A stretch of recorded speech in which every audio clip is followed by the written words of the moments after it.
All right, we are back for another 2023 rookie mock draft. The class is absolutely stacked. We're going to be selecting these guys in order today, see how it all shakes out. But first, make sure you subscribe to the channel. Make sure you hit like on the video. We've got all kinds of Dynasty content coming out all off season, and we also, big announcement, are opening up some listener leagues for you guys who listen to our channel.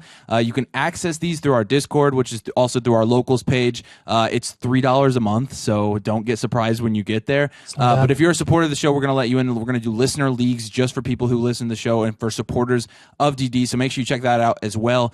The link is in the description of the video. We are going to talk about rookies, so we've got to bring on Mr. Rookie himself. We don't have his video, but we'll have his audio. Ladies and gentlemen, please welcome back to the show, Jeremy Johnson, a.k.a. JCG Dynasty. What's up, Jeremy? How are you? Hey, guys. What's going on? Glad to be back. All right. I'm just going to warn you right off the back. If you can't say anything about Devon A-Chain, or I'm hanging up on you. So, no promises. Yeah, I know. All right. Let's get into it. So here's how we'll do this. We're just going to alternate the three of us and do another rookie mock. No landing spots this time. We'll kind of just do it as the landscape sits, as these current players kind of have started to trickle in with some buzz or lack thereof. It should be a little bit interesting. I think it's going to start falling a little bit different. Obviously, things are going to be completely different 2 months from now than they are now. Still, let's get this started. Nathan, I'll give you the 101 in this draft. So who are you taking with the 101 in a 2023 rookie? Should I even ask? Yeah, no, still taking Bijan, no question. There's honestly been a lot of, as we'll see here later in the video, there's been a lot of fluctuation in the first round with some players jumping up, some players falling down, specifically at the quarterback position. But nothing changing here in tier one. That top tier, we've got Bijan. I don't really care where he lands. I don't care who he's with. He's elite. You taking Bijan at the 101 if he's with the Patriots? Yes. Okay. I'm just making sure. I mean, that's probably the worst landing spot I could think of. I've got the 102. I'm going to take CJ Stroud here. So no surprise to either of these two, and probably no surprise to you guys as well, but I really like CJ Stroud. I would anticipate, and actually I don't know, it could go a couple different ways. So when there really isn't any concrete buzz around either of these two quarterbacks, CJ Stroud or Bryce Young, yet. There have been rumors. There's been, I think Todd McShay says he thinks that Bryce Young is going to be the number one pick or whatever. There's all kinds of different rumors out. There's even a rumor that Chicago is maybe trying to package Justin Fields. I think Warren Sapp actually said that Chicago was trying to package Justin Fields and trade him away for and didn't actually to pick Bryce Young. So that's probably not true either. Who knows? There's really not been any buzz, so not a ton has changed with these top three picks, I don't think. But I am going to roll with CJ Stroud again. I just think I'm a little bit more comfortable with him overall. It's a personal bias thing. And I don't think anybody can go wrong picking either of these two quarterbacks here in the 102 or the 103. So I'll opt for CJ Stroud since I am a Stroud fan. And then Jeremy, I am assuming you're going to take Bryce Young. I kind of want to just snipe Nathan at the 103, but I think I'll probably just take the other quarterback and Bryce Young. If I wanted to be an agent of chaos, I would have gone with a different prospect, but yeah. I'll take Bryce Young at the 103. I do think that he's the odds-on favorite to be, the 101 in the NFL draft. I've been watching some of his tape recently. I've been really impressed with his ability to throw from the opposite hash to the other sideline. It's not really something that I've seen C.J. Stroud do a ton. So I think you've really seen his ability to throw the deep ball, especially with Jameson Williams last year, and I think an NFL team is really going to like him. I don't think the size is really going to determine much. I think as long as he weighs like 200 pounds in combine, it's easy to find. So I'll take Bryce Young at the 103. Did you see the report where they're like, it was about his nutritionist trying to get him up to like whatever, 215 pounds or something like that? I did see that. That's concerning because you would think since he's been at Alabama, probably some of the best nutritionists in the country have been working with him for like 3 years. And if he's still like 195 or whatever, yeah. I don't know. He's going to have to go on like the Rocky diet and drink like a dozen eggs. But egg prices in the grocery store right now are a little up, so it might be expensive for Bryce. Yeah, he might not be able to buy eggs until he gets the NFL contract, so I don't know about that. All right, Bryce Young is gone. You've got the 104. Yeah, I'll take JSN. I'm assuming, Jeremy, that's the guy you were talking about, considering sniping me. It was. With Jackson Smith and Jigba, there's just going to be a lot of talk about, is he really as elite as we think he is? Are we overthinking this?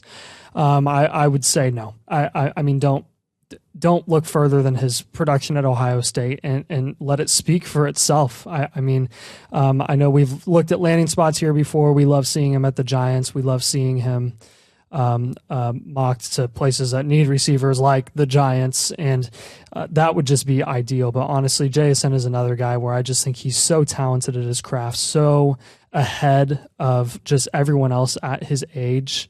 As a wide receiver, that he could produce right off the bat in the NFL, and he's going to maintain his value for years to come. So you can't really go wrong with taking JSN at the 104. I'll take him there all day. Jeremy, you want to give us a little bit of insight on kind of the research you did about receivers in the slot? Because I know this was awesome. That's been a question with JSN. So I know you probably don't remember specific metrics, but just kind of your overall findings and how that might impact JSN's capital in Dynasty leagues. Yeah, so I'm like the common quote that you're getting from a lot of people is that JSN's a slot receiver and that he won't be able to kind of produce the way that he has at Ohio State because he's going to be playing a lot of slot in the NFL. I went and looked just for argument's sake at what Justin Jefferson's slot percentage was when he was at LSU because that's the player that often gets compared to him. Jefferson was at 65% in the slot for his LSU career, and then JSN was at 84.9%. If you look at Justin Jefferson's points over the 2022 season, he scored 248.8 points in the slot, which is where he spent just 29.6% of his snaps. He scored 368.7 total. So you're talking about 2/3 of his snaps and 2/3 of his points scored were in the slot on basically less than a third of like the overall work that he had. And 9 of the top 12 wide receivers in PPR over the 2022 season scored the majority of their points in the slot. The highest scoring receiver on the outside was Jamar Chase at 189.2 points, and he did that in just 12 games. Yeah. And then A.J. Brown was a couple points behind him, but he had 17 games played in this inning. So it seems that if you line up in the slot, more or less, you're going to be getting a pretty good amount of work in the NFL. So I don't think the slot receiver moniker, so to speak, it is really all predictive of what it is that he's going to be able to produce. He's going to be just fine. Yeah, and I think schematically, you're thinking about Justin Jefferson and how he gets his points. He's a guy, and we talked about this in our wide receiver rankings video last week, he's a guy that can put up 30 points without any touchdowns. And that is because of, number one, the sheer volume he gets, but number two, the yak ability. But I think the volume speaks volumes, as that kind of ended up being funny, but I do think that is a lot of that is coming from. I think that's why he scores so many points out of the slot. I think a lot of those, obviously when you're in the slot, you are closer to the quarterback. It's allowed you to run some more quick hitter routes, run some quick slants, maybe some quick out routes, something like that. I think that's, again, Justin Jefferson getting a lot of receptions in every single game. I think you're seeing a lot of those quick hitters out of the slot, and that's kind of, to me, why JSN is a safe pick. I think I'd put him firmly over anybody right now. I do expect him to get that draft capital. It's very interesting about thinking about the slot argument, and so if you hear that now, you kind of have a statistical backing to debunk it. All right, 105. I'm going to mix it up. I think if Will Levis gets top 10 draft capital, it's going to be hard not to take Will Levis here. Again, if you haven't watched the channel, we draft in Superflex leagues, 12-team Superflex Dynasty leagues. And when you're thinking about a Superflex league and the market at quarterback right now, we've done a ton of startups. We have seen the drop-off, the tier drop-off after, Dak Prescott, Kyler Murray, some would say Tua. Either way, there is a scarcity of very safe quarterbacks in the NFL right now. And I think if Will Levis goes and gets that top 10 draft capital, and I suspect he will, I think he's going to be a prospect that you're going to want to be gunning for in your Superflex drafts at the 105 because of the scarcity of that position. So I'll take Will Levis. I think there are a lot of question marks. I'm not really going to answer those right now because I'm not down to make excuses for Will Levis. I am more or less interested to see how the NFL values him from a scouting standpoint, because ultimately we're going to let the draft capital speak for itself. And if somebody is willing to take him in the top 10 of the NFL draft, I'm more than willing to take a shot at him in the mid-first of a Dynasty rookie draft in 2023. Guys, he literally could go as high as 101. Like there are many NFL insiders out there mocking Levis going at the 101. That is true. So, like, that is definitely a possibility. It doesn't mean much, but it is possible for sure. That just means that he has that upside. So, any thoughts on Levis, Jeremy? No, I mean, I think you hit it on the head. It is a super flex draft. So, and like you guys are saying, a lot of insiders are saying that he could be the first overall pick. I mean, if you look at him, he's basically what you would want a quarterback to look like if you made him in a lab somewhere. You know, he's 6'3", 235, 240, cannon for an arm. He's pretty mobile when he gets out of the pocket. You know, the thing that's going to affect him is the decision making, and it seems like his tape or not. I think the physical tools are there, much like, you know, and people are throwing this comp around. It's hard to compare him to this guy when he's probably a top 5 quarterback in the NFL, Josh Allen. But Josh Allen, when he played at Wyoming, it's not like he was lighting it up or anything. He had multiple games against Iowa and Nebraska where he's throwing 3+ interceptions, and he looks relatively lost out in the field, and it's not even the best competition in the Big Ten. So I think Levis probably is a pretty good pick at the 105. I think he's going to get the draft capital. All right. You've got the 106 then. You know, I went an Alabama player at 103. I'm not going to take an Alabama player at 106. I've done all of my running back film and analytic review. I don't have Jahmyr Gibbs in my top 3 running backs. He's my RB5 right now, so I don't personally want to take him at the 106. I'm going to take Quentin Johnston instead, the wide receiver from GCU. 6'4", 215 pounds. I did a little bit of research on him today because I'm starting his tape.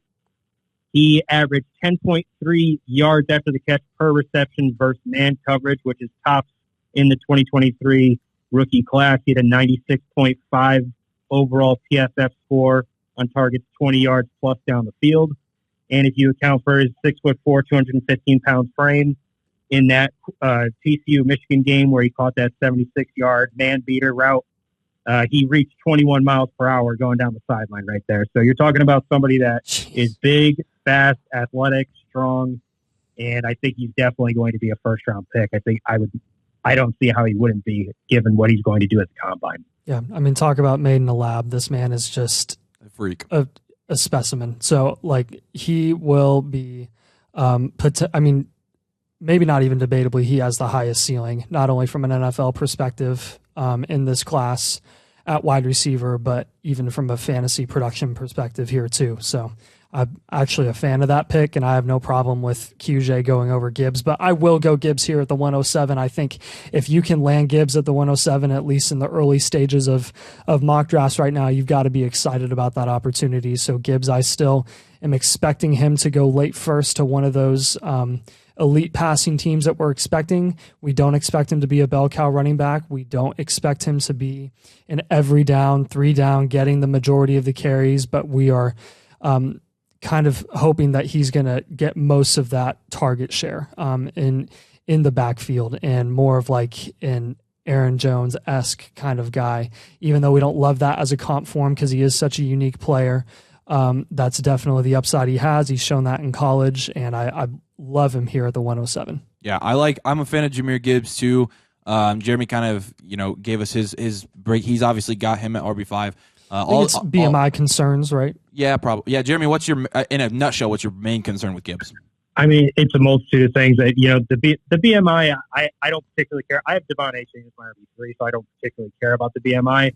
When I watch his game, I don't really think that he's a very good runner in between the tackles. He has good tape against like Vanderbilt, but it's like, okay, Vanderbilt, the entire offensive line is just collapsing the entire defense. I don't think that he has particularly good vision. I think he lacks the in between the tackles abilities, which I think will make him a DeAndre Swift type candidate for his workload at the next level. And when you're a player like that, you have to go to a team that's going to utilize that skill set correctly. And there's just not a ton of teams in the NFL that are actually featuring their running back catching the ball. Right. Yeah, that makes sense. All right, so I'm at the 108. The safe pick here is probably Jordan Addison. I am going to take Anthony Richardson. Oh. So again, I'm thinking Superflex draft. I've also been I like it, I've also been thinking Anthony Richardson has gotten a fair amount of buzz recently. Yep. And a lot of people want to just go ahead and throw out then first of all, it does not matter that he's training with Malik Willis. I saw like 55 tweets like with the eye emoji that he was training with Malik Willis. Who literally gives a crap? It doesn't mean anything. That said, everybody wants to throw Malik Willis as, oh, well, we thought Malik Willis was, and that's fair.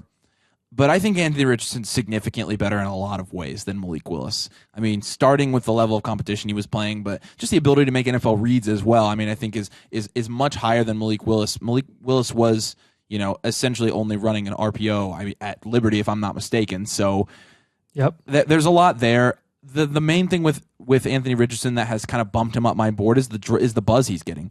I do think there's a significantly good chance that there are 4 quarterbacks that go in the top 10 of this draft. And if that is true, then I think I don't know if you can necessarily make an argument not to take all 4 of these top 10 quarterbacks in the first 8 picks of this Superflex league. In fact, I mean, I think you can make a very good argument for all 4 of these quarterbacks to go top 5. If you wanted to do that, I could absolutely see it. But that's why I'm going to take him. I'm not a huge fan of his game. I obviously didn't love his film. His stats don't really pop out to me.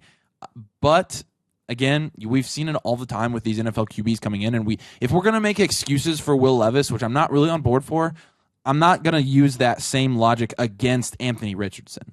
Like, if we're going to say Will Levis is raw, and we're going to say that Will Levis had a bad team and blah, blah, blah, it's not like Anthony Richardson was in a perfect situation this year. And honestly, this still applies to Trey Lance. It really does. Like, like if you're going to make excuses for why you think Trey Lance is still good, why aren't you making excuses for Anthony Richardson also?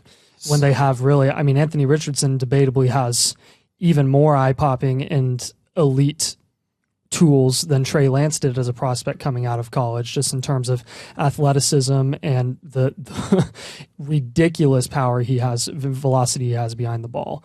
So I think us, looking into AR and some of his film and different videos, seeing, like, hey, this guy can make NFL level reads that are like they're basic reads, but they're reads that you have to make often in the NFL. And he's shown that he can do that, at least at the college level. That shows that he can develop potentially. And I know that's not a lot, but it's better than what we had with, like you said, Willis last year, where he literally never did. He did 0 of that at Liberty. 0. Yeah. So that's why all these QBs last year were such a toss up in the NFL, and why everyone in the Dynasty community got ahead of themselves and look in evaluating the 2022 QBs, is we were like, that was all we had. So we had to find the positives in them. We have way better, at least we think we have way better than Anthony Richardson in this class. So I don't think we're overestimating his upside and his ability here, because our standard in this class is Stroud and Bryce Young. And I think it would be crazy to say that they're not going to go both top 5. So with Anthony Richardson still going late first year, I think there is definitely a strong possibility that he could be up there as well on draft boards. Jeremy, real quick thoughts on the pick there? I like the pick. I would have taken him with the next pick if he was still there. Yeah. So would I. I think he's probably going into being a top 50 pick at some point. I don't know if he'll be a first round pick. I think it's going to depend on, if a team trades up in the back of the first to take him. I don't think that he's going to be like a top 10 pick though. I just think there's too many things that he still needs to work out in terms of progression and stuff like that, the quarterback position. But he's got all the raw tools, 6'4", 230. I mean, you could just go to YouTube and look up his highlights, and the guy looks like, Derrick Henry almost, like running through the open field away from defenders and pulling away. And, he's pretty dynamic with the ball in his hands. So I would be excited about Anthony Richardson. Definitely like a crazy good upside floor play for like a dynasty quarterback in terms of that rushing. Yeah, and honestly, I wouldn't even be out on him if he does go late first, early to mid second anyways. I mean, look at 2 of the most elite QBs in the NFL right now in terms of a dynasty and fantasy perspective are Lamar Jackson and Jalen Hurts. You put them in the right situation with their rushing upside and them developing their passing game, and now they're both, really solid options. So I think AR, it's going to be tough to not want to be at least intrigued by what he's going to do in the NFL here. All right. Jeremy, you've got the 109. The easy pick to make is Jordan Addison, and I want to go a different direction, but I'll take Jordan Addison for argument's sake. He slipped down the board a little bit here. during that slot, during the slot data that I went and looked at, Jordan Addison has a career slot percentage of 61.3%. So that's pretty good. That's it's a little more than half, but it shows that he's capable of lining up and having that scheme diversity in his game. 6'1", 175-ish. So he's not going to be, he's not going to be great against press coverage. Probably he's going to need to work on that a little bit. But in terms of getting them in the slot, and I think it's what a lot of NFL teams are doing now. They're getting their playmakers in the slot, or they're motioning them in the slot, and they're creating matchups for them against nickel corners that aren't as big, aren't as physical, aren't able to press them off the line of scrimmage. Biletnikoff winner as a sophomore with Kenny Pickett. Probably Kenny Pickett owes him millions of dollars for increasing his draft stock and allowing him to be drafted in the first round. Kenny Pickett on Cam Hayward's podcast said that he thinks Jordan Addison can run high 4.2s, low 4.3s at the wide receiver position. That would be pretty impressive. I don't know if he's going to get there. I could see maybe high 4.3s though, like the Olave Garrett Wilson range last year. Yeah. I mean, we're talking about 175s. It's not exactly like he's pulling around a ton of BMI or anything like that. But I'm excited about Jordan Addison. Good route runner. I just don't know if I'm super excited about anything that Jordan Addison does. I think he's just going to be a very safe prospect that he's probably going to have some success early on in his NFL career. Yeah, and I think just for value's sake, at the 109, it's a very safe pick as well. Him obviously, if he's sliding down the board, I think he will get first round capital. I think he's safe. If he ran anywhere in the 4.2s, I would be crazy impressed. Again, you said it. He's not the biggest guy, so would it totally shock me? No, but that would. For somebody that has his route running ability in his hands, that would impress me a lot. I think that would be huge for his stock as well. But. Yeah, for receivers that are going in the first round of recent that have elite skill sets and specifically speed and quality route running, I'm tired of making excuses for their size. We've done it too many times, and we've seen guys like Devontae Smith just go off because they're just good. It doesn't. When they're at that level and at that caliber, it doesn't really matter if they have the speed that's necessary. So for me at the 110, I'm going to go with Kayshon Boutte. Actually, I think there again with his athletic ability and honestly him falling down rookie draft boards recently because of what he didn't do at LSU his final year, it does say something that he decided to declare, and it does say something that there's a lot of teams that need receivers right now in the first round that could really benefit from having that second threat, and especially now in this new elite passing offensive style game in the NFL where teams are really thriving with two elite receivers, two threats in the passing game. I think there's going to be a lot of teams that are going to want to buy on Boutte and his upside. So I think he'll maintain his value well. Yeah. That makes me very happy. At the 111, I am going to take Zach Charbonnet. I have been high on Sharp since last year's cycle. I wanted him to come out. He did not. I was very bummed. I wish he would have, because he would have been really would have stood out, in my opinion, in last year's process. But coming out this year, he's a very complete back. He was very successful in college. He doesn't have a ton of, super duper elite strengths, but he also really doesn't have any glaring weaknesses as well. He's the size of a workhorse back. He's able to get those kind of carries, and his body can sustain it. I think, he's not going to kill you with breakaway speed, but he's quick downhill.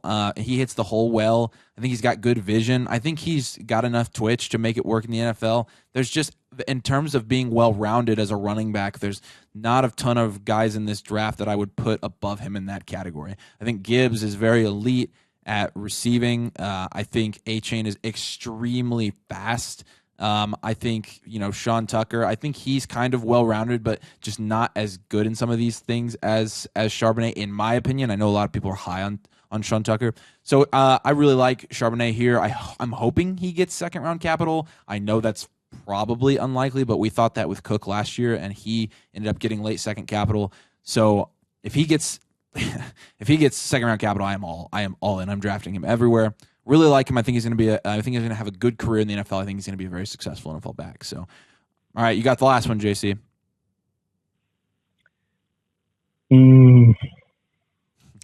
Should I do it? No. No, please. I do want it on the record that if I didn't want this episode to be 40 minutes long, I would take Devon Achane here, but I'm not going to. For argument's sake, I'll take Josh Downs at the 112. Been breaking down him and Quentin Johnston's film today, so that's been an interesting dichotomy, more or less, of watching Quentin Johnston at 6'4", 215, and then watching Josh Downs at 5'10", 175-ish. Josh Downs had 38 targets of 10 to 19 or 20-plus yards in 2022. He caught 29 of those 38 targets for 572 yards and 8 touchdowns. So he profiles as a slot. He actually had 89% of his snaps were taken in the slot in his college career. But he does have the ability to go deep on the ball, and I think that's going to be something that he's going to do immediately for an NFL team. I see kind of like a Tyler Lockett-y, like Wan'Dale Robinson kind of body type for Josh Downs, and I think he could be used in that gadget kind of way for an offense. I really like watching Josh Downs play. Simple as that. I think he's going to be an incredibly safe PPR option. That I don't imagine a way that he doesn't succeed in the NFL. That's the one word I think of when I think of getting Josh Downs at the end of the first, early second, is he's safe. I think you're right. I think his skill set is going to bode well for what's to come in the NFL. I think that NFL teams are going to like him. I think he'll test well at the combine. I think he's a safe pick. And honestly, you know what? I mean, I wouldn't have fought you too hard. I do think Josh Downs is a better pick than Achane here. But in terms of after that, like I think I'm not arguing you taking Achane in this range. And after this, I really don't have a problem with it. Like when you're looking at who's left here, who didn't go in this draft, you're talking about Michael Mayer, which again, rookie tight ends, Sean Tucker, Zay Flowers, if he gets that kind of draft capital, Cedric Tillman, I know guys that Jeremy's really high on. So in terms of that, and the other running backs, I guess Zach Evans is one that I'd probably take over Sean Tucker that didn't go here. I could maybe see a pretty good argument for taking him over Achane, but there's not. I honestly don't think we would argue that too hard. But yeah, this is kind of how it's sorted out. We're going to be doing a lot of these. We'll try to do one like once every other week or so, and it's going to change a lot. I was looking at mock drafts from last year at this time, and Breece Hall was not in the first round. And the guys that were included Matt Corral and Sam Howell and things like it's going to change. The combine's going to change things. The draft is going to change things. It's going to be wild. So keep it here for all of your coverage and up-to-date content, including all the latest buzz on these rookies. So make sure you subscribe to the channel. Make sure you like the video. Make sure you head over to Locals. That's where all of our exclusive content is on our Discord there. And that includes our listener leagues. If you want to jump in a league with us, become a supporter. We've got the leagues open. You can jump in. We're going to do 4 of these leagues this offseason, so it'll be the first 48 people in 12-team leagues that get to jump in these leagues with us, so make sure you check that out as well. As always, we really appreciate you guys joining us and watching. We'll see you later.